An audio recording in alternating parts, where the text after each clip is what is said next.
Good morning বন্ধুরা, আমি সীমা। তোমরা কেমন আছো? আশা করছি প্রত্যেকে ভালো আছো। এইদিকে সোনাই তো রেডি, আমিও রেডি হয়ে গেছি। এখন শুধু বাকি আছে তোমাদের দাদা। কোথায় যাওয়ার আগে আমি ঠিকঠাক করে দেখে যাই যে ফ্রিজটা ঠিক আছে নাকি, মানে অন করা আছে কিনা। অনেক কিছু থাকে তো, ধরো সব নষ্ট হয়ে যাবে। আর আজকে যাচ্ছি বেশি দিনের না গো, একদিনের জন্য। কোথায় যাচ্ছি দাঁড়াও সেটাও অবশ্যই জানবে। আচ্ছা, ভিডিও শুরুতেই বলে আমি সীমা তোমাদের প্রত্যেককে জানাচ্ছি আমার চ্যানেল পেজে স্বাগত। আশা করছি ঈশ্বরী কৃপায় তোমরা যে যেখানে আছো ভালো আছো, সুস্থ আছো। আশা করছি প্রতিদিনের মতো আজকের ব্লগটাও তোমাদের ভীষণ ভালো লাগবে। আর ভালো লাগলে কি কাজটা কি, ওই একটাই, চ্যানেলটিকে সাবস্ক্রাইব করতে হবে, সেই সাথে লাইক কমেন্ট শেয়ার একদম ভুললে হবে না কিন্তু। আর যারা ফেসবুক পেজ থেকে দেখছো তারা একটু ফলো করো। এই দেখো বলতে বলতে চলে আসলাম, পৌঁছে গেছি। কোথায় দেখে তো বুঝতেই পারছো। হ্যাঁ গো, আজকে বিয়ে বাড়িতে এসেছি। অবশ্য দুদিন আগেও তোমাদের বলেছিলাম, নো সরি ভুল বলেছি, নো, বিয়ে বাড়ি রিসেপশনে এসেছি। সেই কিন্তু ফ্রেশ হয়ে বসে পড়েছে খেতে। আরে বিয়ে বাড়ি তো খাওয়া দাওয়া, তাই না বলো? আমাদের বিয়েতে আসার কথা ছিল কিন্তু ও কোনোভাবে ছুটি পেল না, তাই রিসেপশনে। আজকের দিনটা ছিল শুক্রবার 21 তারিখ। আমার মাসুতো ঠাকুরপুর রিসেপশন, আর ওদের বাড়িটা ছিল কৃষ্ণনগর দইয়ের বাজারে।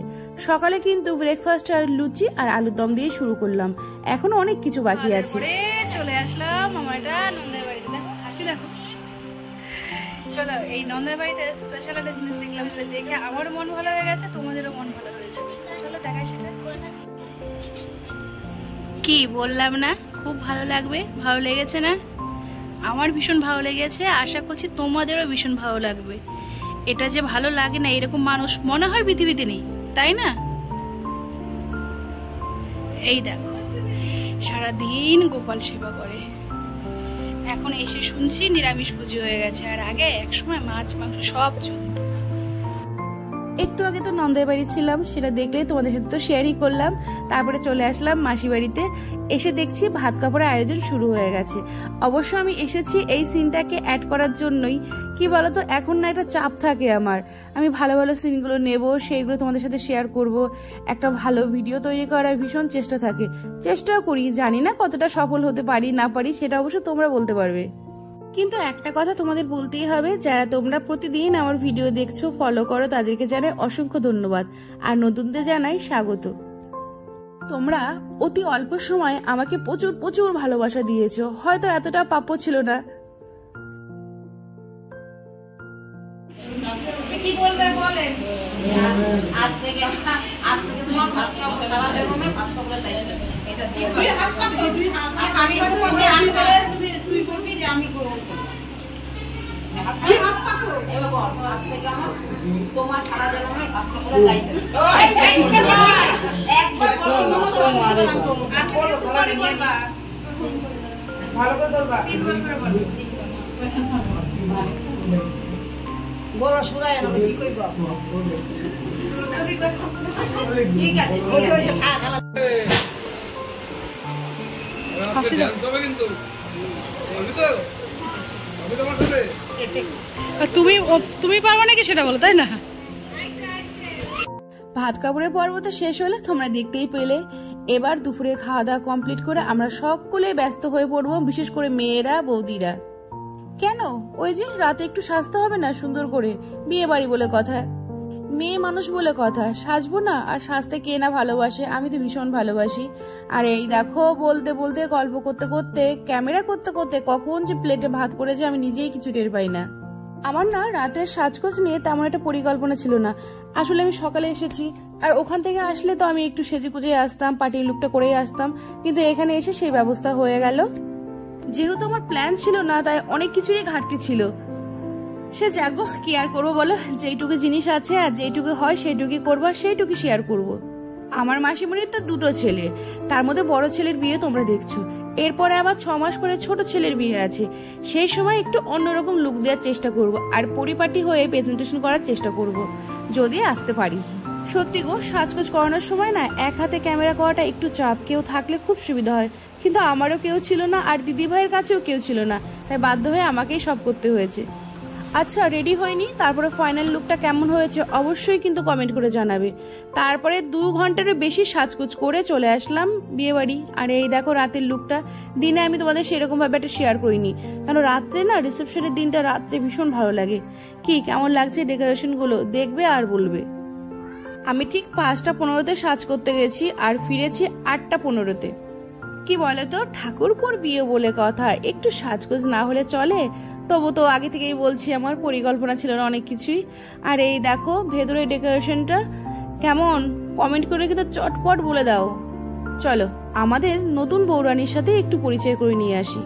এই দেখো আমাদের নতুন বৌরানী, কেমন লাগছে কমেন্ট করবে কিন্তু, অপেক্ষায় রইলাম। আরো অনেক কিছুরই আয়োজন ছিল, যেমন ধরো কফি, কোল্ড ড্রিঙ্কস, ফুচকা, এই সমস্ত স্টল ছিল। আমি একা একা ক্যামেরা করি তো সবকিছু তুলে ধরতে পারলাম না। চলো এবার একটু বিশেষ মানুষদের সাথে পরিচয় করে দিই। এই যে দেখছো এটা আমার ছোট মাসি শাশুড়ি, আর এই যে লাল লেহেঙ্গা পরে এটা হচ্ছে তোনার বৌমা, আর সামনেই তার ছেলে। চলো আরো একজনকে দেখায়। আর এই যে দেখছো এটা আমার একটা যা, আমার মামা শ্বশুরের বৌমা। আমি তো মামা শ্বশুর বাড়িতে কোনো ব্লগ করিনি, তাই অবশ্য তোমরা চেনো না, একদিন করব তখন ঠিক চিনে যাবে। আর ওরা সপরিবারে বসেছে, একটু আগে দেখলে ওটা আমার ঠাকুরপো। আরো একটা পুচকো আছে, ওকে একটু স্পেশাল ভাবে একটু ভালো করে ক্যামেরা করলাম, তোকে তো দেখা হয় না এই কারণে। এবার কিন্তু বসে পড়েছি আর মেনু কার্ডটা হাতে পেয়ে গেছি। পুরো ব্লগটা এডিটিং করতে গিয়ে না বলে পারছি না, ওদের ডেকোরেশনটা ভীষণ সুন্দর ছিল। আসলে কি বলতো, আমি যেখানে যাই শুট করা নিয়ে এতটাই ব্যস্ত থাকি, আমি ঠিকঠাক করে তখন কিছু দেখতে পাই না। পরে যখন ক্যামেরা করে নিয়ে এসে বাড়িতে এডিটিং করতে বসি তখন সব কিছু দেখতে পাই। আর তখন ভাবি, ইস আমার যদি কেউ থাকতো একটু ক্যামেরা করে দিলে কি ভালোই না হতো। এই দেখো বসে পড়েছি, এবার ক্লিন করা হয়ে গেছে, এবার টেবিলে প্লেটও পড়ে গেছে, এবার শুরু করে দেবো এক এক করে খাওয়া। আর এই যে দেখতেই পাচ্ছ নিজের হাতে ক্যামেরা করা দেখেই বোঝা যাচ্ছে। এখন লেবু পড়েছে, এক এক করে প্রত্যেকটা খাবারই শেয়ার করব, মানে যতটা পারবো। পাতে প্রথমে পড়েছে লেবু, চিকেন সাটে আর সস। এই খাবারটা আমার দুর্দান্ত লাগে। ইদানিং কটে বিয়ে বাড়িতে যাচ্ছি, ম্যাক্সিমাম বিয়ে বাড়িতেই দেখছি চিকেন সাটে করছে। সামনের বছর মেয়ের বার্থডে করব, আশা করছে আমিও করব বাড়িতে। আর কি তোমাদের কার কার ভালো লাগে চিকেন সাটে, চটপট কমেন্ট করে জানাও কিন্তু। আমার কমেন্ট পড়তে আর প্রত্যেকটা কমেন্টের রিপ্লাই করতে ভীষণ ভালো লাগে। খাবারের মধ্যে আমার সব থেকে যেটা বেশি ভালো লেগেছে সেটা হচ্ছে এই দই কাতলাটা। দই কাতলার রেসিপিটা খুব সুন্দর হয়েছিল, যেমন কালারফুল হয়েছে, খেতেও সুস্বাদু হয়েছে। রাইসটাও খুব ভালো হয়েছে, কিন্তু রাইসটা যখন মানে প্রেজেন্ট করলো, আমি এত সুন্দর করে ক্যামেরাটা ধরে রেখেছিলাম, কিন্তু এমন করে প্রেজেন্ট করলো না, দেখো উল্টো হয়ে গেছে, আমি ঠিক করে করতেই পারলাম না। আর এইদিকে যেহেতু এক হাতে খাচ্ছি, এক হাতেই ক্যামেরা করছি, একটু সমস্যা হচ্ছিল আমার। না জানো তো, রাইসের থেকে না বাটার নান পুরি এই খাবারটাই বেশি ভালো লাগে। যাই হোক, দেওরের বিয়ে বলে কথা, প্রত্যেকটা খাবারই ভীষণ তৃপ্তি করে খেলাম, আর রান্নাটাও ভীষণ ভালো হয়েছিল। খেয়ে দিয়ে আর নাচ গান করা হলো না, ক্লান্ত লাগছিল আর গরম লাগছিল। সাথে সাথেই পাশেই আমার ননদের বাড়ি ছিল, সেখানে চলে আসলাম। আর এখন তো দেখে বুঝতে পারছি সব ওপেন করছি, চেঞ্জ করতে হবে তো। এখন 12টা মতো বাজে, আমি চেঞ্জ করে এখন ফ্রেশ ট্রেশ হয়ে শুয়ে পড়বো। আচ্ছা তাহলে ব্লগটা শেষ করার আগে বলি, কেমন লাগলো ব্লগটা অবশ্যই কমেন্ট করে কিন্তু, আর সেই সাথে ভিডিওটা শেয়ার করো অবশ্যই। যদি তোমাদের ভালো লাগে তাহলে শেয়ার করো, আমি আবার জোর করে কিছু চাওয়া পাই বিশ্বাসী না। তাহলে আজকের মতো এখানেই শেষ করছি, ভালো থেকো।